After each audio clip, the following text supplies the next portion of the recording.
শুরু হয়ে গেছে ঈদ যাত্রা। নারীর টানে বাড়ি ফিরতে শুরু করেছেন অনেকেই, আর সে কারণেই ভিড় বাড়তে শুরু করেছে রেল এবং সড়ক পথে। ঘরে ফেরার আরও খবর জানাতে আমাদের সাথে চট্টগ্রাম রেল স্টেশন থেকে যুক্ত হয়েছেন হোসেন জিয়াদ, কুমিল্লা থেকে যুক্ত আছেন খালেদ সাইফুল্লাহ এবং ঢাকা টাঙ্গাইল মহাসড়কের এলেঙ্গা থেকে যুক্ত হয়েছেন কাউসার আহমেদ। তবে শুরুতেই চট্টগ্রামের খবর জানতে চাই। জিয়াদ, ট্রেনের সার্বিক পরিস্থিতি কি জানাবেন?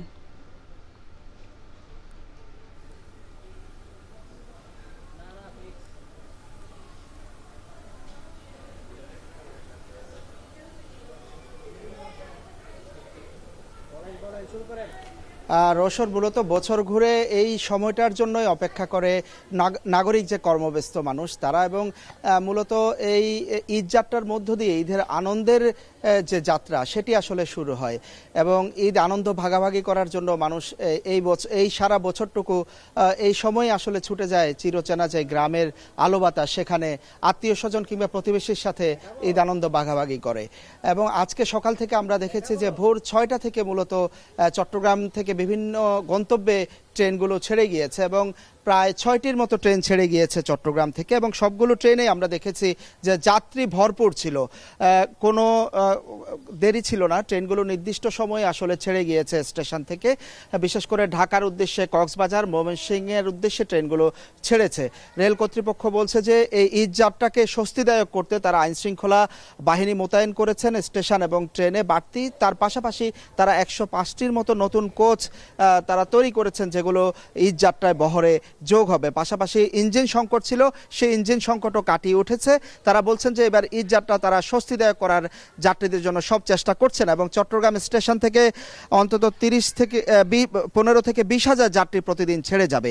এর পাশাপাশি সড়ক পথে চট্টগ্রাম থেকে প্রায় 50টি রুটে প্রতিদিন বাস ছেড়ে যাবে, প্রায় 1200-র মতো বাস।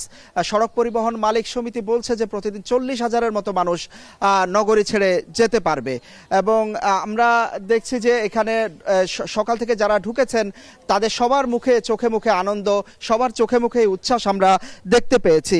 বিশেষ করে যাত্রীরা যেটি বলছেন যে আজকে শুক্রবার হওয়ায় সড়কে খুব একটা চাপ ছিল না, নির্বিঘ্নে এসে তারা ট্রেনে উঠতে পেরেছেন এবং তারা আশা করছেন তাদের যে যাত্রা, ঈদে যে বাড়তি ভাড়া আদায় কিংবা সড়কে যে অব্যবস্থাপনা হুড়োহুড়ি থাকে, স্বাভাবিকভাবেই ঈদের সময় যেহেতু যাত্রী কয়েক গুণ বেড়ে যায় সেহেতু সড়কে এক ধরনের চাপ তৈরি হয় এবং অনেক সময় যারা চালক তারা অসতর্ক থাকেন, দীর্ঘক্ষণ না ঘুমিয়ে তারা ক্লান্তিহীনভাবে আসলে যাত্রাপথে থাকেন, যার কারণে দুর্ঘটনাগুলো ঘটে।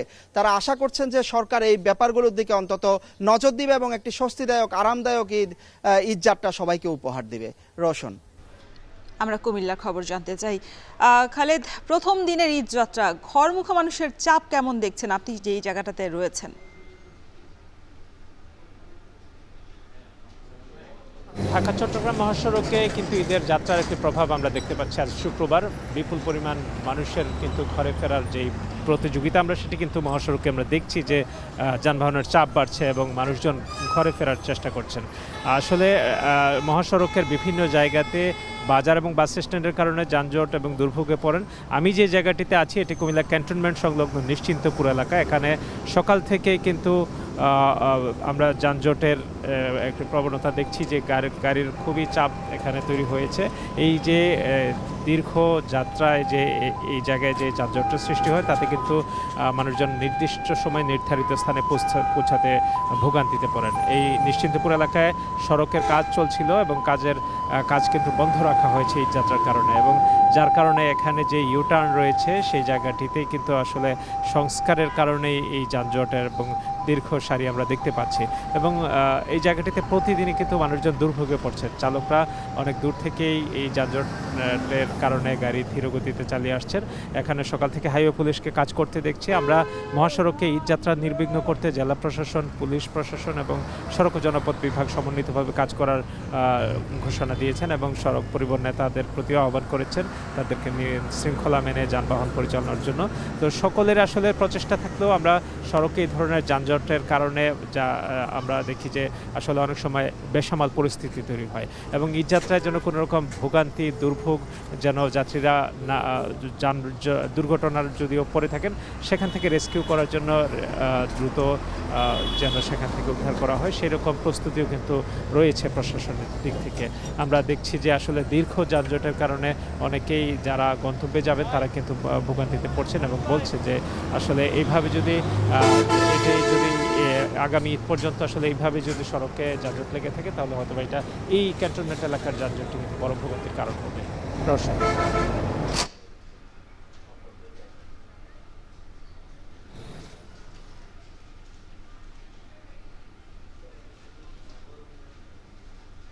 ঈদ যাত্রার খবর জানাচ্ছিলেন আমাদের সহকর্মীরা। এদিকে ট্রেনের ঈদ যাত্রার নিয়ে কমলাপুর রেল স্টেশনে এই মুহূর্তে সড়ক পরিবহন এবং রেলমন্ত্রী কথা বলছেন, আমরা সরাসরি যুক্ত হচ্ছি সেখানে। শৃঙ্খলাহীন একটা আমূল ডিসিপ্লিন সহ একটা মানসম্মত বাস সার্ভিস নিশ্চিত করা, এ ব্যাপারে সরকার কাজ করছে। আমার মনে হয় একটু সময় যদি দেন, কারণ 20 দিনের একটা সরকার, তো দৃশ্যমান পরিবর্তনগুলি ধাপে ধাপে দ্রুততম সময়ের মধ্যে আপনারা দেখবেন। মাননীয় মন্ত্রী, একটা প্রশ্ন আছে, সেটা হচ্ছে আপনার নৌ, রেল এবং সড়ক একই জায়গায় আছে এবং তেল নিয়ে মধ্যপ্রাচ্যের সমস্যার কারণে একটা সমস্যা হচ্ছে। এবারে ঈদ যাত্রায় এই তেল পাওয়া নিয়ে কোনো ধরনের সমস্যা করতে হবে কিনা এবং যারা ব্যক্তিগত গাড়িতে বাড়ি ফিরতে চায় তাদের জন্য আপনারা কি ধরনের তেলের ব্যবস্থা করবেন? না, তেলে কোনো সমস্যা হবে না, তেলের দাম বাড়বে না। বিশেষ করে পাবলিক পরিবহন যারা যেগুলি আছে 15 তারিখ থেকে তারা প্রয়োজন মতো তেল অবাধে পাবে, যতটুকু প্রয়োজন সেটা ইনশিওর করা হয়েছে। জ্বালানি মন্ত্রী আমাকে ইনশিওর করেছেন, তিনি বলেছেন 15 তারিখ থেকে পর্যাপ্ত তেল পাবলিক পরিবহনে সরবরাহ করা হবে আর তেলের দাম বাড়ানো হবে না, যার ফলে ভাড়া বাড়ছে না আর দুর্ভোগ হওয়ার সম্ভাবনা আমি দেখছি না। তেল সংক্রান্ত দুর্ভোগ আমি দেখছি না এই পর্যন্ত, মনে করছি।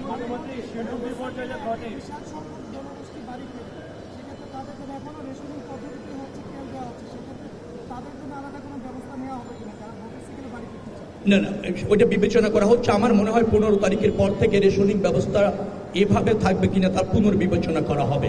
তবে আপনি মনে রাখবেন, সংকট হলে সব জায়গায় কিছু না কিছু ছাড়, কিছু না কিছু সীমাবদ্ধতা চলে আসে। বড় একটা সংকট, আমরা এখন তো সংকট থেকে বেরোতে পারিনি, আশঙ্কা আছে, সংকটের মধ্যে আছি, আমাদের সক্ষমতা দিয়ে আমরা মোকাবেলা করতে চাচ্ছি।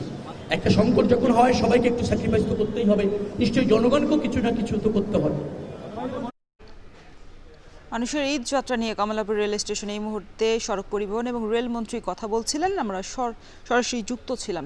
কাউসার, আপনি যেখানে আছেন সেখানে সড়কে যানবাহনের চাপ কেমন দেখছেন?